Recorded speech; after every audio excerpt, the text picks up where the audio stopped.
우리 소율의 문답 세 번째 시간으로 우리 복음과 율법이라는 제목으로 함께 말씀을 나누려고 합니다. 우리 지난 시간에 우리 소율의 문답 제2문항이었던 하나님께서 무슨 규칙을 우리에게 주어서 어떻게 자기를 영화롭게 하고 즐거워할 것을 지시하셨는가라는 질문에 대해서 배웠습니다. 여러분 기억하십니까? 하나님께서 무엇으로 하나님을 영화롭도록 할 수 있게 하고 무엇으로 하나님을 즐거워할 수 있도록 하는 유일한 법칙, 유일한 규칙이 무엇이었습니까? 할렐루야. 무엇이었습니까? 무엇이었습니까? 예, 성경이었습니다. 예, 바로 성경이 바로 그 유일한 규칙임을 우리가 지난주 함께 말씀을 나누었습니다. 오늘은 그 말씀을 이어서 소율의 문답 3문항을 통해 함께 말씀을 나누려고 합니다. 여러분, 요리책에 어떤 내용이 들어있을까요? 요리책에는? 예, 요리하는 방법이 들어있습니다. 그러면 철학책에는 어떤 내용이 들어있습니까? 사람은 무엇인가? 인생은 무엇인가? 이런 철학적인 사조가 이 철학책에는 들어있습니다. 무엇이 옳은 것인지, 어떻게 살아가는 것이 옳은 것인지 그런 내용들이 이 철학책에는 들어있어요. 그러면 역사책에는 어떤 내용이 들어있습니까? 수많은 역사의 기록들이 들어있고 그 역사에 한 획을 그었던 수많은 역사의 인물들이 이 역사책에 기록되어져 있습니다. 자, 그렇다면 질문입니다. 성경책에는 무엇이 기록되어져 있을까요? 네? 할렐루야. 네, 맞습니다. 성경책에는 하나님의 말씀이 기록되어져 있을 겁니다. 오늘 우리는요, 이 성경에 과연 어떤 내용을 담고 있는지를 살펴볼 것입니다. 무엇을 통해서요? 소율의 문답 제3문항을 통해서 오늘 이 내용을 좀 살펴보려고 합니다. 여러분, 소율의 문답 3문항은요, 이렇게 질문되어 있습니다. 성경이 제일 요긴하게 교훈하는 것이 무엇입니까? 쉽게 말하면 성경이 말하고 있는 것이 무엇입니까? 성경이 제일 중요하게 교훈하고 있는 것이 무엇입니까? 라는 질문을 던지고 있는 겁니다. 그리고 이 질문에 대답을 어떻게 하고 있느냐면 성경이 제일 요긴하게 교훈하는 것은 사람이 하나님에 대하여 어떻게 믿을 것과 하나님께서 사람에게 요구하는 본분이다라고 그렇게 답이 되어져 있습니다. 정리해보면요, 성경이 교훈하는 것, 성경에 담겨져 있는 내용을 딱 요약해보면 딱 두 가지를 담고 있다라고 말할 수가 있는 겁니다. 하나는 무엇이냐면 하나님을 어떻게 믿을 것인가에 대한 교훈과 내용이 이 성경에 기록되어져 있는 겁니다. 다시 말해서 하나님이 어떤 분이신지, 그리고 무슨 행동을 어떤 일을 행하셨는지에 대해서 말하면서 우리가 그 하나님을 어떻게 믿어야 하는지를 이 성경이 가르쳐 주고 있다는 거죠. 그런 내용이 어디에 담겨져 있다고요? 이 성경에 담겨져 있다는 거죠. 그리고요, 또 다른 하나는 무엇이냐면 하나님께서 사람에게 요구하는 본분, 그것이 이 성경에 담겨져 있는 겁니다. 다시 말해서 하나님을 믿는 우리는 어떻게 살아야 되는지, 또 어떻게 행동해야 되는지에 대해서 하나님께서 이 성경을 통해서 말씀해 주고 있다는 거죠. 이런 내용이 이 성경에 담겨져 있습니다. 여러분, 하나님을 어떻게 믿을 것인가에 대한 교훈과 내용을 다른 말로 하면요, 교리라고 말할 수 있어요. 교리. 교리 많이 들어보셨나요? 교리. 우리 성도님들 교리 공부해 보셨나요? 교리 공부. 사실 우리 수요일 날 예배 나오시는 우리 성도님들은 조금 이해하셨는지 잘 모르겠지만 여러분들이 지금 수요 예배를 통해서 듣고 있는 게 사실 교리예요. 교리. 교리를 배우고 있는 거예요. 여러분, 다시 말해 볼게요. 하나님을 어떻게 믿을 것인가에 대한 교훈과 내용이 뭐냐면 교리예요, 교리. 그리고 하나님께서 사람에게 요구하는 본분은 무엇이냐면 윤리입니다. 윤리. 사람에게 요구하는 본분, 어떻게 살아라고 원하는 행동, 그것은 바로 윤리라고 부를 수가 있어요. 따라서 성경의 모든 내용은요, 교리와 윤리로 구성되어져 있습니다. 이렇게 들으기 좀 이상하죠? 잘 들어보세요. 그러면 다시 말해서요, 이 교리는 무엇으로 말하냐면 교리는 복음이에요. 복음. 교리는 복음이고 윤리는 무엇일까요? 율법입니다. 율법. 그래서 오늘 말씀의 제목이 뭐예요? 복음과 율법이 되는 겁니다.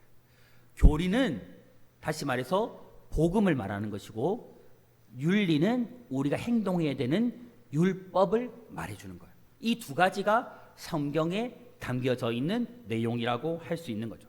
자, 그러면 먼저 우리 첫 번째로 이 복음과 율법이 무엇을 말하는지 그 정의를 먼저 좀 살펴볼 필요가 있습니다. 복음과 율법의 정의. 자, 첫 번째로요, 성경이 담고 있는 이 율법과 복음의 정의를 먼저 한번 살펴보겠습니다. 자, 여러분, 우리가 이 믿어야 할 교리라고 부르고 있는 이것은요, 우리가 행동해야 될 내용을 윤리라고 말하는데, 다시 말할게요. 믿어야 할 내용은 교리라고 말하고 행동해야 될 내용은 무엇이다? 윤리입니다. 윤리. 자, 이렇게 말할 수가 있어요. 그리고 이것을 기독교적인 용어로 바꾸면 제가 조금 전에 이야기했듯이 복음과 율법이 되는 겁니다. 교리와 윤리를 기독교적인 용어로 바꾸면 복음과 율법이 되는 겁니다. 성경에 있는 복음은 우리가 믿어야 할 내용이 맞습니까? 이 성경에 담겨져 있는 복음은 우리가 믿어야 할 내용이 맞습니까? 아멘. 믿어야 할 내용입니다. 그래서 여러분, 우리가 복음을 전할 때에는 복음은 설득해야 할까요? 복음은 그냥 선포해야 될까요? 믿어주세요. 이렇게 하는 게 복음입니까? 아닙니다. 복음은 설득하는 게 아닙니다, 여러분. 복음은 선포하는 거예요. 믿으라고 선포하는 게 뭡니까? 복음입니다. 자, 그래서 우리가 수많은 사람들에게 예수를 증거할 때에, 예수를 선포할 때에 어떻게 해요? 주 예수를 믿어주세요라고 설득하지 않고 주 예수를 믿어라. 그리하면 너와 네 집이 구원을 얻으리라. 이게 선포하는 거예요. 복음은 선포하는 겁니다. 그러나 우리가 율법을 전할 때에는 그 내용을 순종하라고 말합니다. 율법은 순종하라는 것이거든요. 다시 말해서 복음은 믿고 율법은 순종하는 겁니다. 여러분, 이 두 가지를요, 우리가 좀 혼돈하지 말아야 합니다. 여러분, 복음은 믿으라고 선포하는 것이고 율법은 뭐하라고 선포한다고요? 순종하라고 가르치는 겁니다. 선포가 아니고 가르치는 겁니다. 그래서 성경에 나오는 모든 내용들을요, 다시 말하면 복음 아니면 율법이라고 정리할 수가 있는 겁니다. 여러분, 이 복음과 율법을 조금 더 쉽게 설명하자면요, 먼저 복음은 하나님께서 우리를 위해서 행동해 주신 일들을 이야기하는 거예요. 다시 얘기해 볼게요. 복음은 하나님께서 우리를 위해서 행동해 주신 일들을 이야기해 주는 겁니다. 예를 들어 보면 이런 겁니다. 하나님께서 우리를 사랑하신다. 예수님이 십자가에서 달려 돌아가셨다. 사흘 만에 부활하셨다. 하나님께서 우리 죄를 사하여 주셨다. 여러분, 이런 내용을 들으면 이것은 하나님이 행동하신 거예요? 아니면 우리가 행동한 거예요? 하나님이 행동하신 거죠. 근데 여러분, 이 내용이 지금 무엇을 담고 있어요? 복음을 담고 있잖아요. 그래서 복음은 누가 행동한 거예요? 하나님께서 우리를 위해서 행동하신 일들이 바로 복음이라고 말할 수가 있는 거예요. 반대로 율법은요, 우리가 행동해야 되는 일들입니다. 우리가. 율법은 항상 명령형으로 되어 있습니다. 누가 누구에게 명령할까요? 하나님께서 우리에게 명령하고 있는 거죠. 그래서 이 명령을 보면, 율법을 보면 이렇게 되어 있어요. 사랑하라. 서로 사랑하라. 너희는 마음과 뜻과 정성을 다해 하나님을 사랑하라. 내 이웃을 내 몸과 같이 사랑하라, 기도하라, 뭐 성경을 읽어라, 정직하라, 비판하지 말라, 뭐 이런 말들. 여러분, 이 모든 것은 뭐라고 나와요? 하라 혹은 하지 말라. 모든 율법들은요 그렇게 되어 있어요. 하라, 하지 말라. 이게 뭐예요? 명령이죠, 명령. 그리고 그 명령은 우리에게 무엇을 요구해요? 순종을 요구하죠. 흔히들 여러분, 구약은 율법이고 신약은 복음이라고 보통 우리 흔히 이렇게 많이 들어와서 여러분, 이것은 맞을까요? 틀릴까요? 여러분, 이거 맞는 표현이에요? 틀린 표현이에요? 저는 굳이 맞다 틀리다고 이야기는 하고 싶지 않고요, 정확한 표현은 아닙니다. 정확한 표현이 아니에요. 왜냐하면 우리는요 구약과 신약 이 모든 성경에서 율법과 복음 이 두 가지를 모두 발견할 수 있기 때문이에요. 그래서 구약이 율법이다, 신약은 복음이다라고 딱 정의하는 것은 정확한 표현이 아닙니다. 그러므로 우리가 이 복음과 율법을 이해할 때에 가장 중요한 것은요 무엇이냐면 누가 행동했느냐예요. 항상 하나님이 우리를 위해서 행동한 내용이 나오면 그건 뭐예요? 복음. 우리가 행동하는 것은 율법, 이렇게 생각을 하시면 돼요. 더불어서 우리가 복음에 대해서 하나 더 생각할 것은 무엇이냐면요, 복음은 다시 두 가지의 형식으로 구분이 됩니다. 어떻게 구분되냐면 하나는 하나님의 약속, 다른 하나는 하나님께서 약속을 지켜주시는 것, 이렇게 구별을 해요. 어떻게 구분된다고요? 복음은 하나님의 약속과 약속을 지켜주시는 것, 이렇게 두 가지로 구별이 돼요. 그래서 구약의 복음과 신약에 담긴 복음은 형식상 차이가 있습니다. 쉽게 말하면 구약의 복음은 하나님의 약속일 수 있죠. 근데 이 구약의 약속이 신약 시대에 와서 예수 그리스도로 말미암아 그 약속을 어떻게 하셨어요? 지키시죠. 이루시죠. 달라요, 같아요? 다르죠. 그래서 복음은 두 가지 형태로 나타나고 있다는 겁니다. 구약의 약속의 형식으로 복음이 기록되어져 있는 겁니다. 그리고 신약에 오면 하나님께서 그 약속을 지켜주시는 것을 우리가 눈으로 볼 수가 있는 것이죠. 이렇게 우리가 복음과 율법을 정의할 수가 있는 겁니다. 다 정리해 볼까요, 여러분? 복음은 누가 행동하시는 거예요? 하나님. 율법은요? 우리가. 복음은 선포하는 겁니까? 아니면 부탁하는 겁니까? 선포하는 거. 율법은요? 순종하는 거. 그렇게 정의하며 알고 계시면 될 것 같습니다. 두 번째로, 율법의 최종적인 계명이 무엇인가 하는 겁니다. 율법의 최종적인 계명. 그리고 율법은 곧 복음으로도 연결이 돼요. 여러분, 율법의 내용은요 성경에 몇 가지 정도로 기록되어져 있을까요? 여러분 한번 좀 들어보셨을까요? 이 성경에 율법이 총 몇 가지 기록되어져 있을까요? 이 성경에 율법이. 제가 지금 다음 주부터 선물을 좀 들고 다녀야 될 것 같네. 여러분, 자, 특별히 여러분, 모세오경을 우리는 율법서라고 말하죠. 율법서라고 말하는데 이 안에 율법이 가장 많이 담겨져 있습니다. 여러분, 성경을 연구하는 이스라엘의 랍비들이요, 이 율법서에 담긴 율법의 개수를 세어보니까 한 번 들어보셨을 거예요. 613가지의 율법이 들어있다고 이야기를 합니다. 근데 여러분, 놀라운 것은요, 여기에 365가지는 하지 말라는 율법이에요. 왜 그렇게 하지 말라는 게 많으죠? 하지 말라는 율법이고, 반대로 하라는 형식의 율법 몇 개일까요? 248개가 담겨져 있는 겁니다.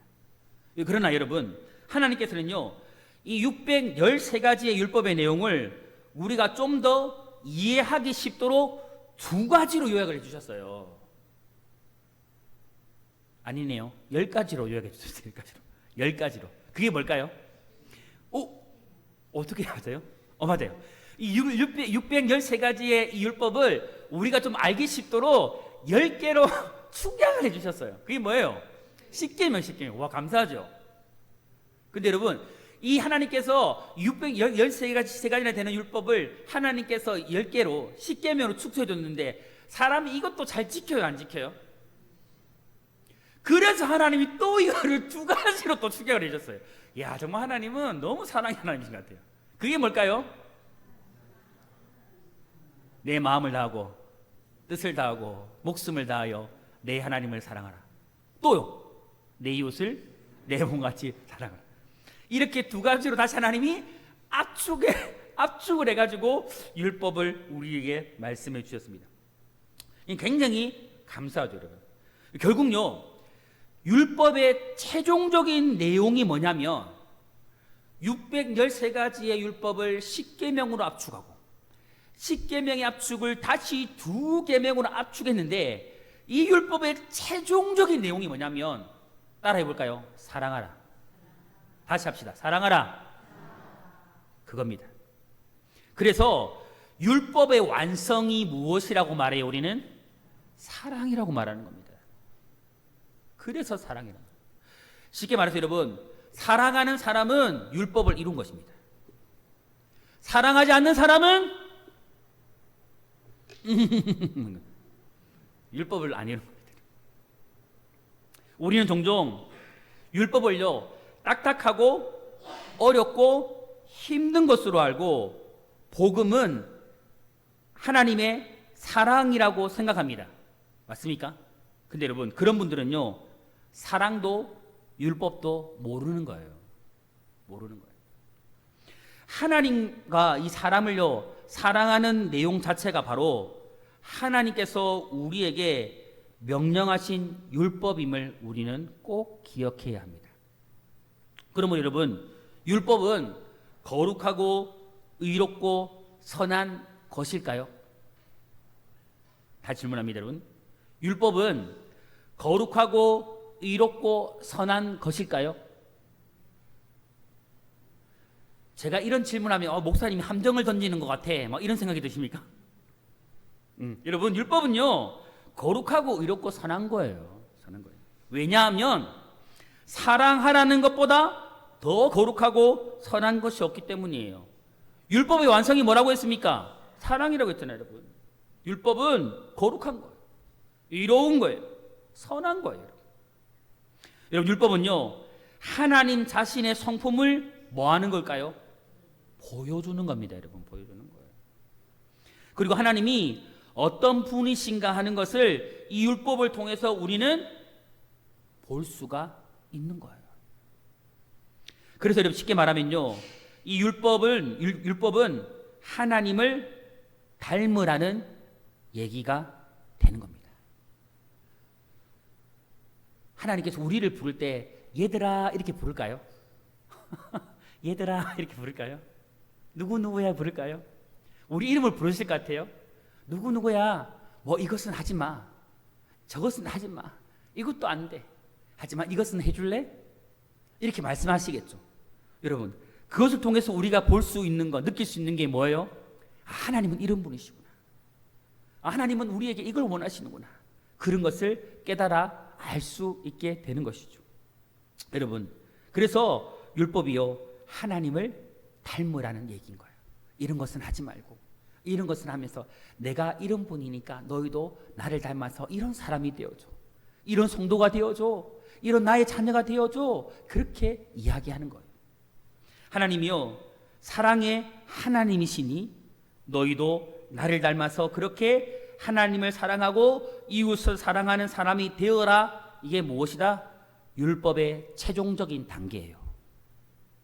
아멘. 그래서 여러분 꼭 기억하십시오. 정리해보면 율법의 최종적인 계명이 무엇인가? 바로 사랑이다. 그래서 여러분, 교회는 쉽게 말하면 무슨 덩어리가 되어야 될까요? 무슨 덩어리가 되어야 될까요? 사랑 덩어리가 되어야 돼요. 목사는 어떤 덩어리가 되어야 돼요? 사랑 덩어리가 되어야 돼요. 우리 장로님들하고 우리 권사님들, 집사님들은 어떤 덩어리가 되어야 돼요? 더 사랑 덩어리가 되어야 돼요. 우리 성도님들은 어떤 존재가 되어야 돼요? 같이 더 사랑 덩어리 되어야 돼요. 그게 바로 율법의 최종적인 계명이고 율법을 이루는 것임을 여러분 기억하기를 축복합니다. 세 번째로요. 율법을 지킬 수 없는 죄인, 그 죄인이 바로 우리라는 거예요. 이렇게 하나님께서 우리에게 율법을 말씀했어요. 율법의 최종 단계인 사랑을 이야기했어요. 너희가 나를 닮아서 사랑하라고 말했어요. 그런데 우리에게는요, 이 율법을 지킬 수 있는 힘이 있다 없다? 없는 게 사실이에요. 왜요? 우리가 죄인이기 때문입니다. 그런데 여러분, 여기까지는요, 율법의 내용이 너무 좋아요. 하나님 사랑하고 이웃 사랑하는 너무너무 좋아요. 그런데 문제가 있는 거예요. 문제가 무엇이냐면 이 율법을 과연 우리가 지켜낼 수 있는가 하는 거예요. 여러분 곰곰이 생각해 보세요. 우리가 613가지의 율법을 하나님께서 십계명으로 압축해 줬는데 이 십계명 여러분 다 기억하십니까?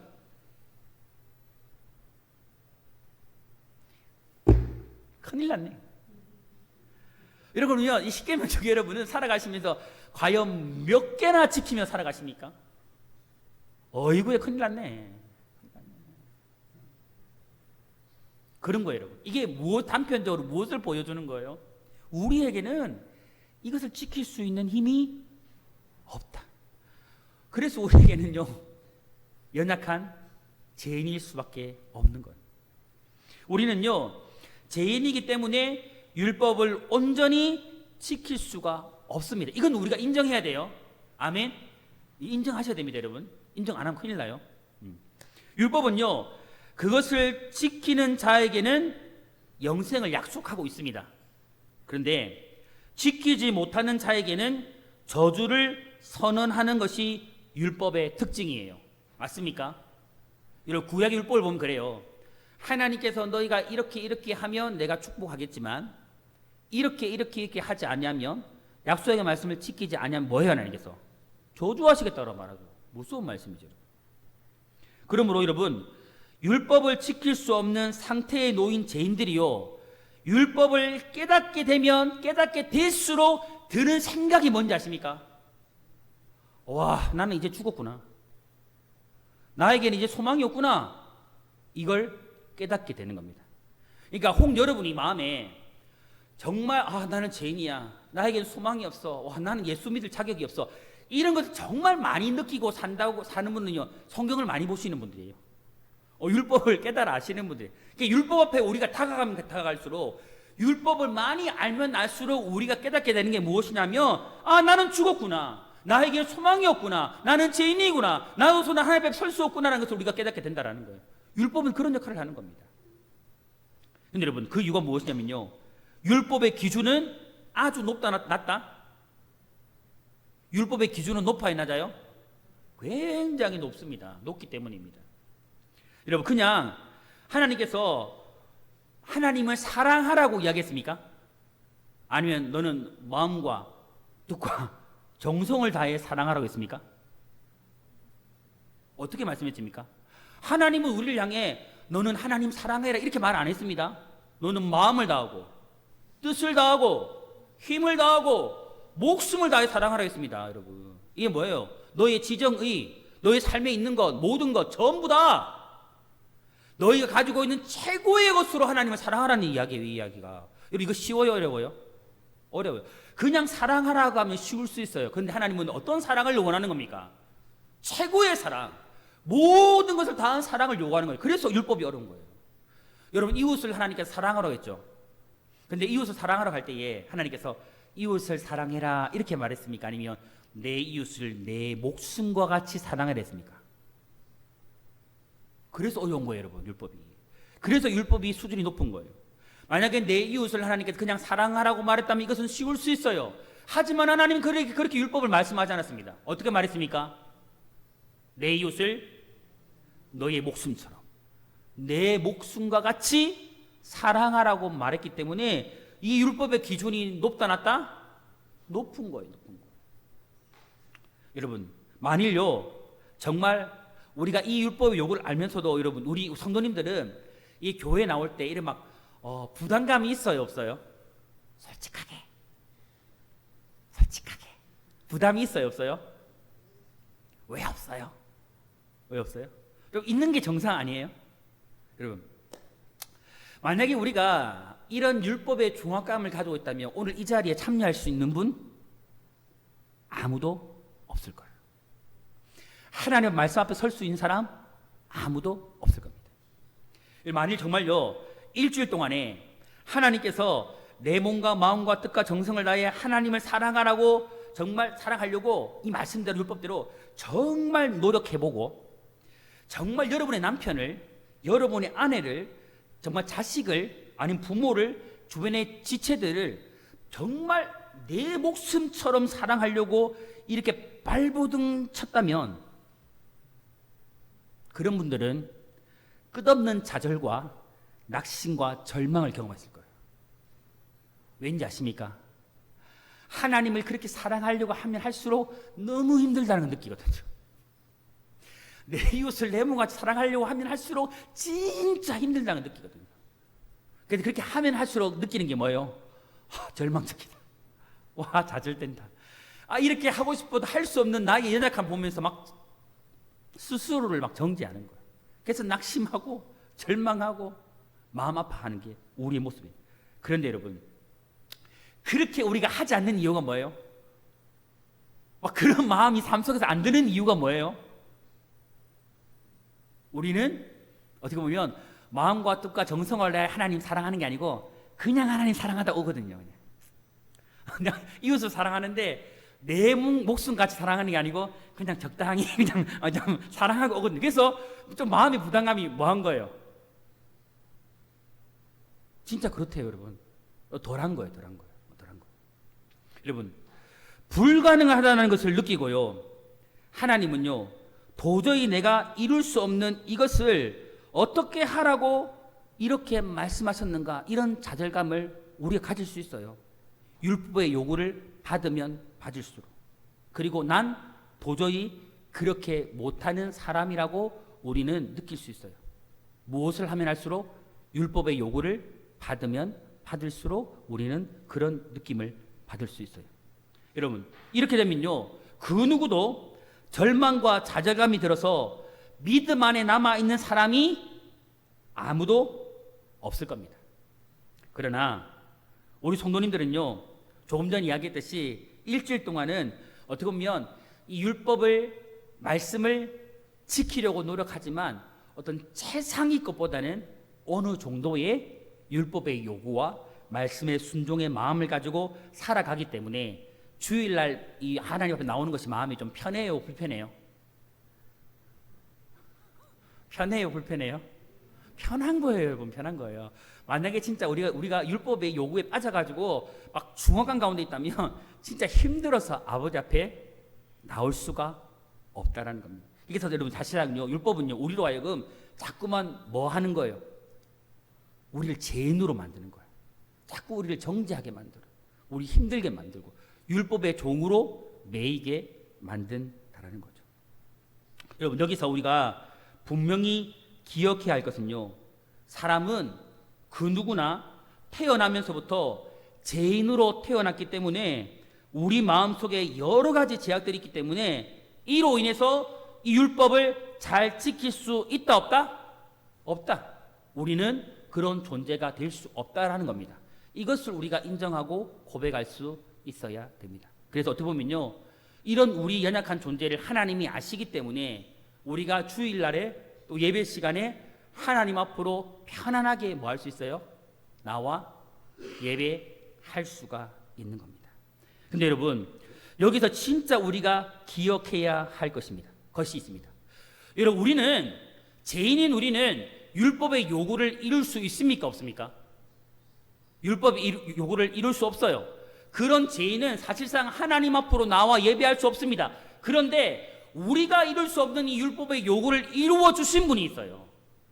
우리를 대신하여서 율법의 요구를 완성하신 분이 있어요. 그게 누구예요?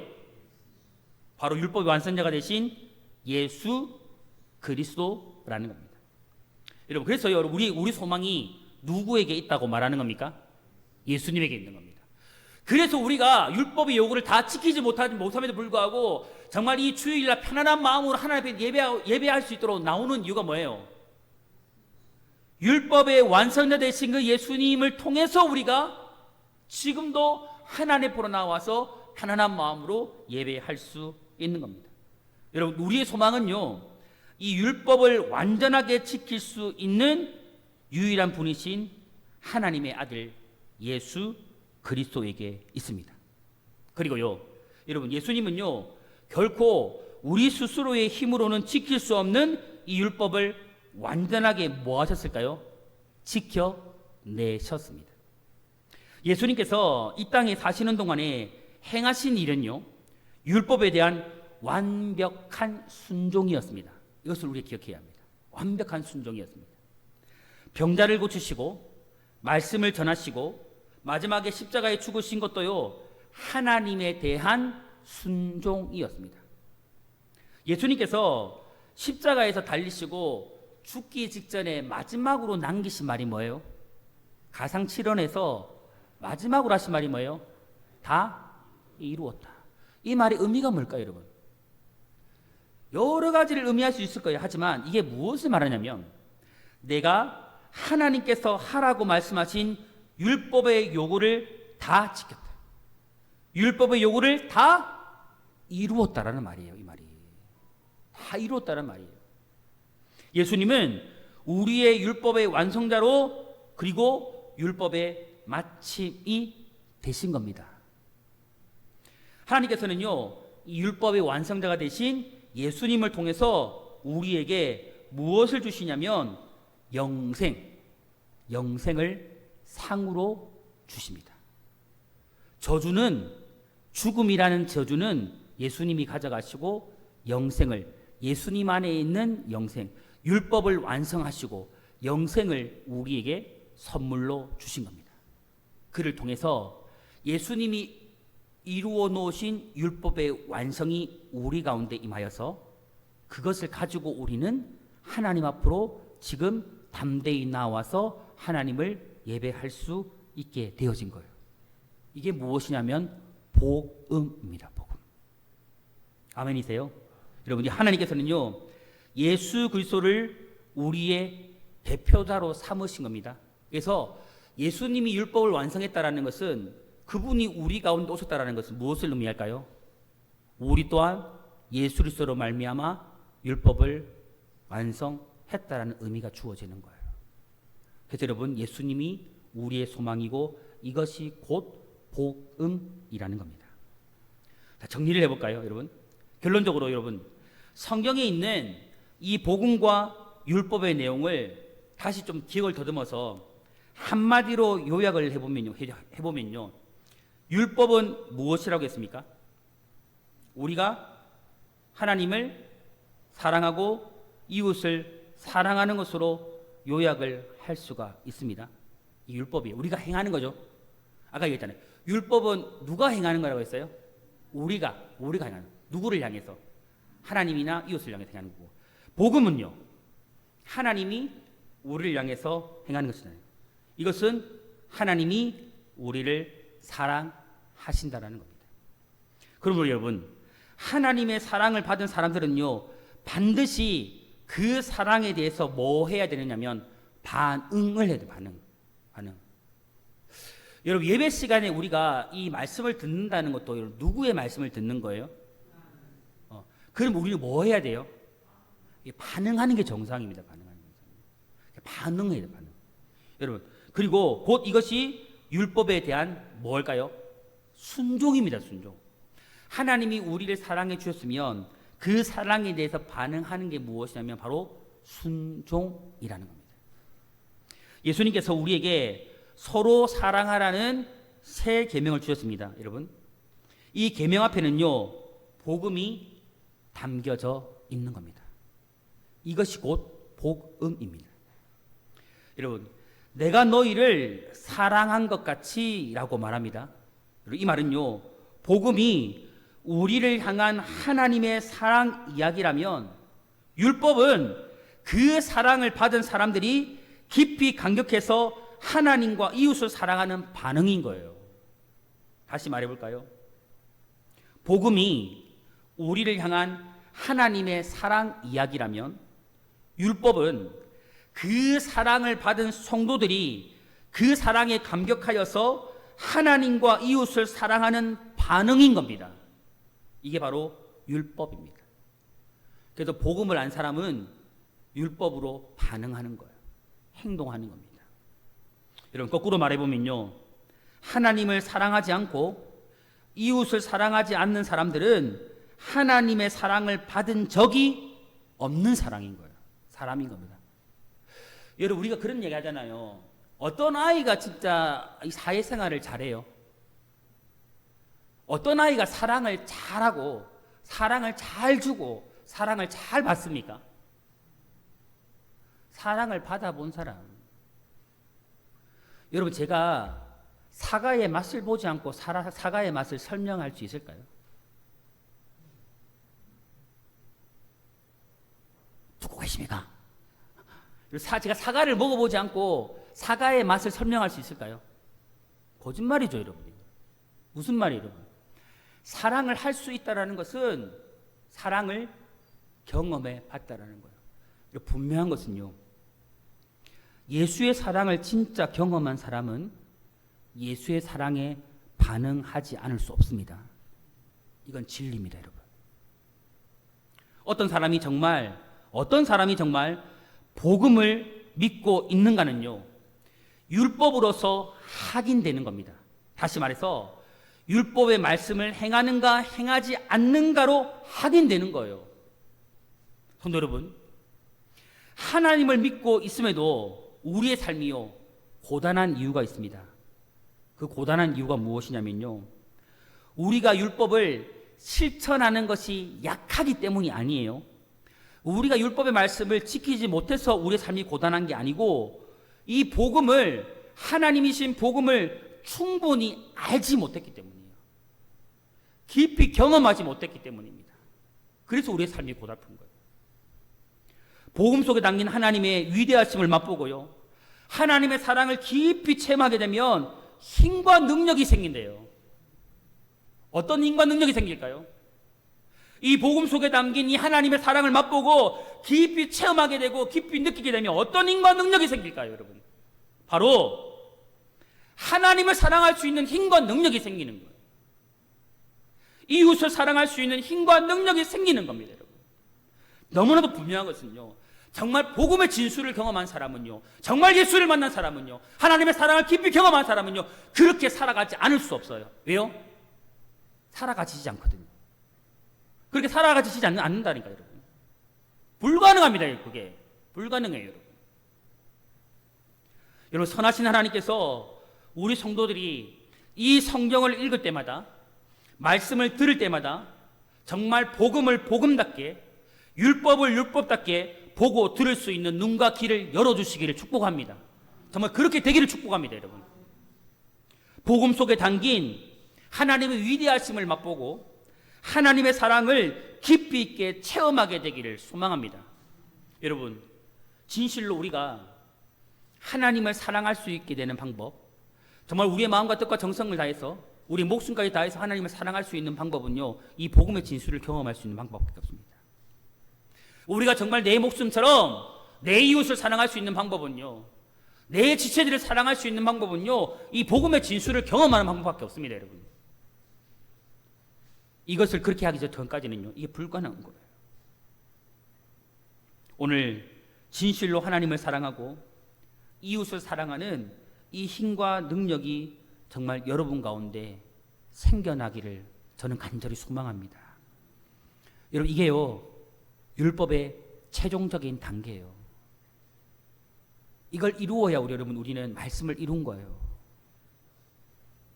이 말 끝으로요, 이를 통해서 정말 날마다 복음과 율법 속에 담긴 이 놀라운 은혜 속에 정말 살아가는 정말 우리 성도님들이 되기를 간절히 소망합니다. 정말, 그리고 여러분의 삶을 통해서 복음과 율법의 완성인 그 사랑을 여러분 이루며 여러분들이 살아가길 바랍니다. 여러분, 많은 것을 놓쳐도, 다른 것을 놓쳐도 여러분 이것만큼 놓치지 마세요. 절대 놓치지 마세요. 사랑만큼은 놓치지 마세요. 이게 말씀의 완성이에요. 율법의 완성이에요. 율법의 최종 단계예요. 이거 놓치면요, 다 놓치는 거예요. 오늘 청동교회가 우리 사랑하는 성도님들이 정말 다른 거는 좀 잊어버려도, 다른 거는 놓쳐도 이 사랑만큼은 결코 잊지 않고 정말 율법의 완성, 이 사랑을 이루어내는 그런 교회요, 그런 성도님들이 될 수 있기를 주님의 이름으로 축복합니다.